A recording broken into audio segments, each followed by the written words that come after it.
What's up, everybody, and welcome to the Overstimulation Station. Today I wanted to talk about bands using backing tracks.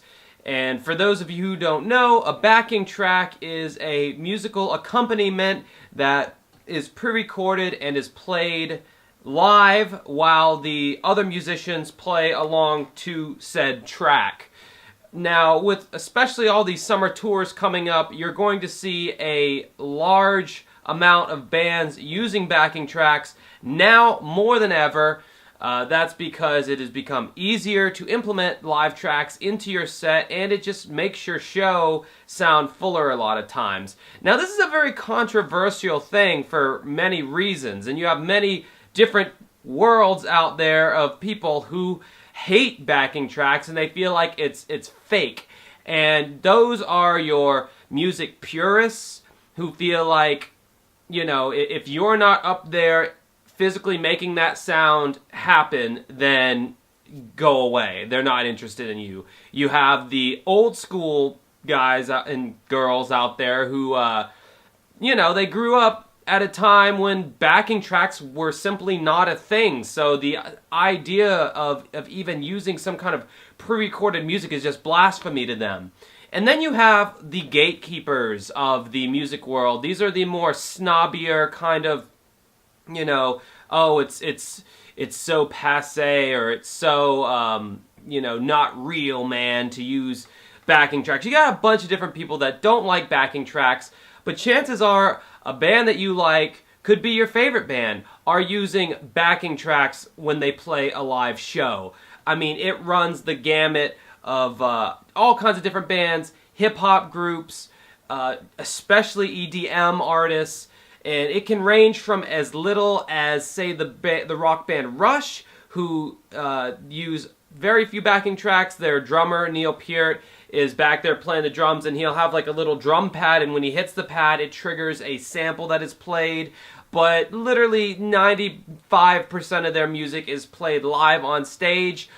And it ranges from that all the way to people like, say, Eminem. I remember buying the Anger Management tour that he did on DVD a long time ago and watching it, excited to see, what does Eminem sound like live? Well, literally all it was this big, elaborate stage setup.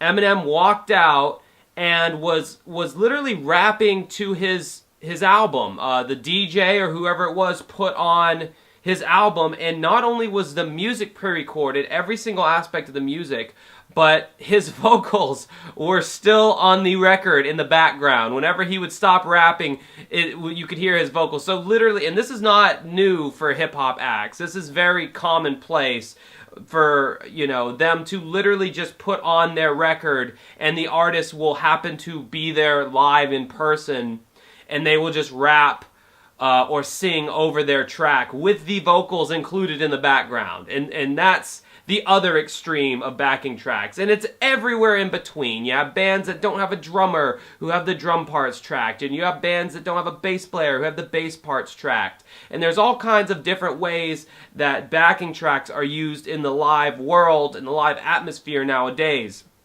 Now, I'm going to tell you the reasons why backing tracks are a good thing. They're a good thing.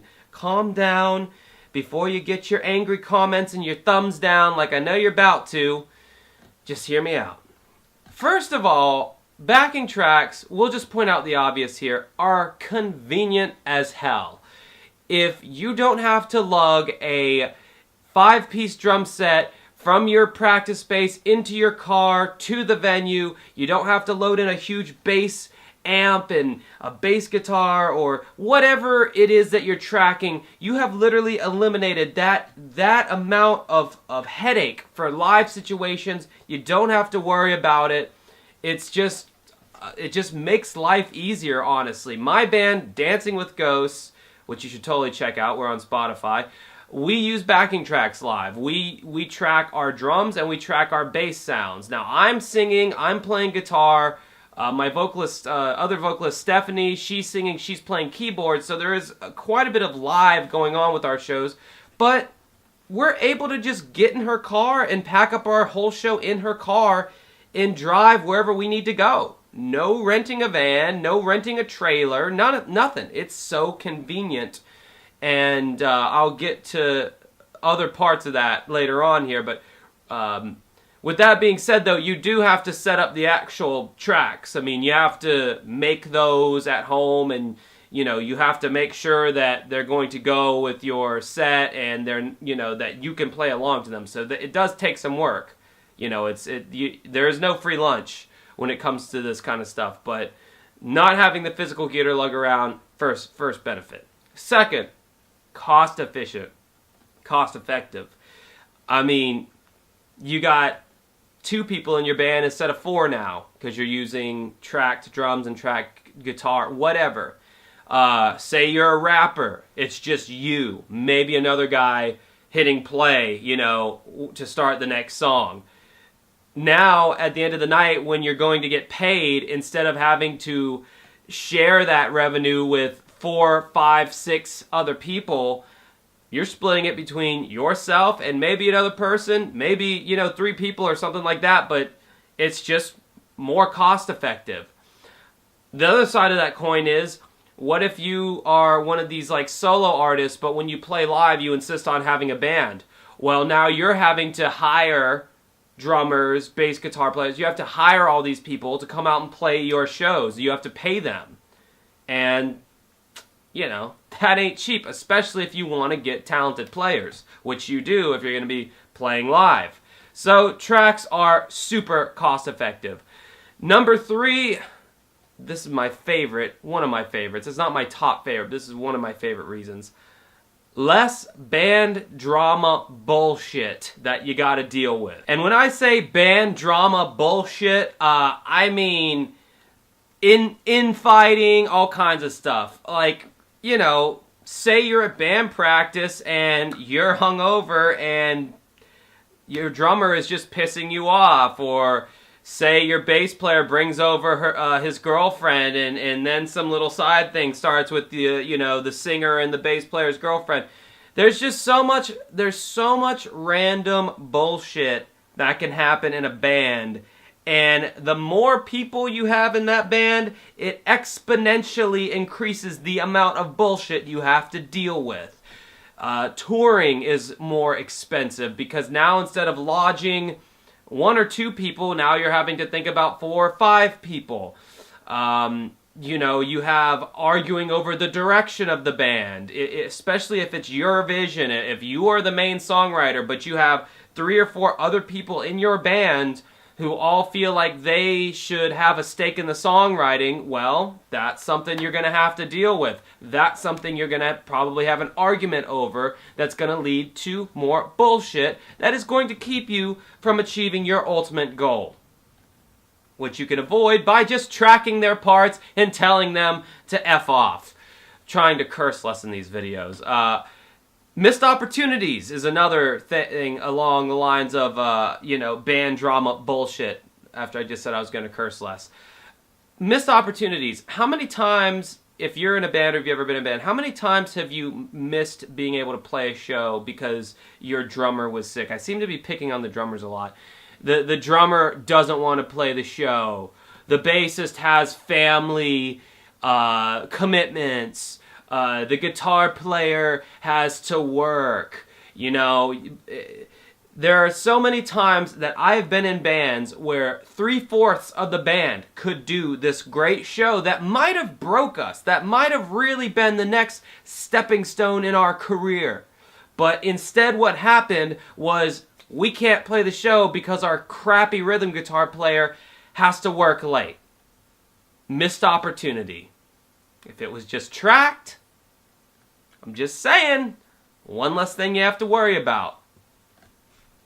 And that brings me to my 4th reason why I think tracks are a good thing. Not being derailed from accomplishing your dreams as an artist. Now, there have been so many times in so many bands that I have personally been in where we were so close to getting somewhere. We were so close to being something. Someone quits. Someone gets kicked out. Now we got to look for a new singer. Now we got to look for this. Now we got to look for that. And it got frustrating, and it gets frustrating. And it's just always something is derailing you, and it's usually other people. It's usually other people letting you down. You know what? A computer lets you down a lot less than an actual human being does. Now, those are my main reasons why I feel like tracks are a good thing, and this is why most bands use them, especially the cost effectiveness. Another reason might be that it just makes the show sound bigger. Let's say it is a full band that could play a show without using any tracks, but they decide to use a little bit of pre-recorded keyboard tracks in the background. That seems to be a thing that most fans of music are generally okay with, like how Rush uses their tracks live, where they just have a few backing vocals here and there, a few keyboard parts here and there are tracked, So, I mean, there's a bunch of different reasons, but those are the main reasons. The band Ghost, for instance, they used to use a lot of backing tracks, but when the band got much bigger, Tobias Forge decided to actually hire real guitar players and, play all the parts that were on the record. That's great. That's awesome. If you're at a point in your career where you can afford that and you can bring people in, ideally that's what you want to do. I mean, especially if you're in the world of rock, you definitely want to be able to have a full live band experience. But not all of us can do that or are able to do that in such a way to where it's not going to be cost prohibitive for us.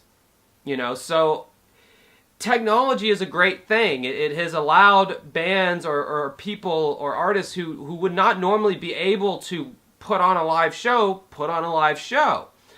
And at the end of the day, the audience really doesn't care.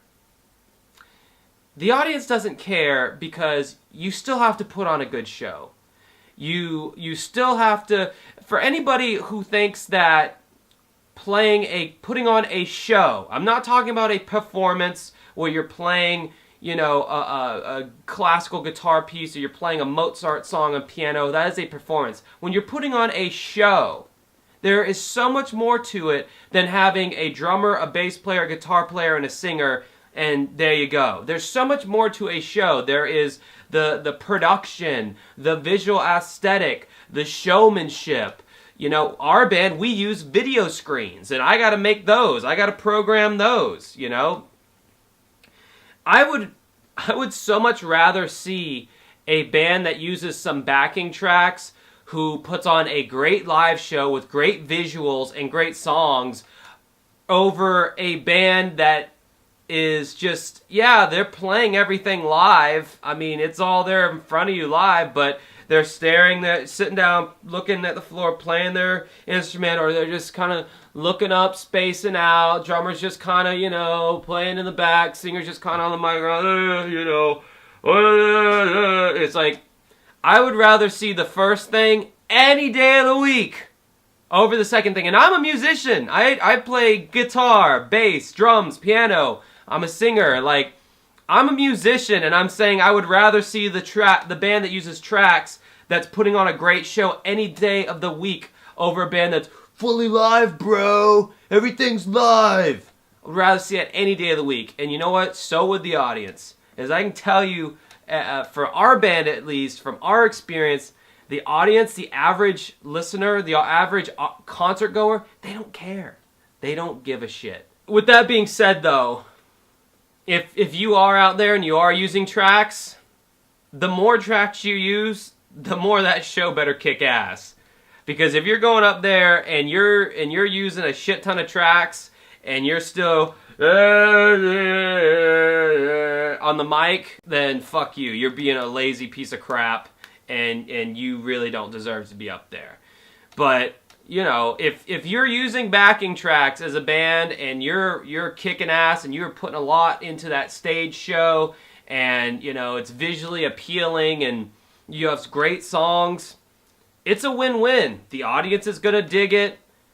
You're gonna be able to do your show, put on your dream in front of people, and not have to worry about the headache and the logistics of all the other bullshit of having to deal with 3 or 4 other people. So I hope this is gives a little insight into, you know, the whole track war and people who automatically write off bands that use backing tracks, and give my band a listen and see us live at some point. See how we implement those tracks and, you know, just show us some love anyway. Hope you enjoyed watching this video, everybody. What are your thoughts on the whole backing track war? Are you completely turned off if a band uses backing tracks, or if you see something live and they're using backing tracks? Are you just completely turned off by that?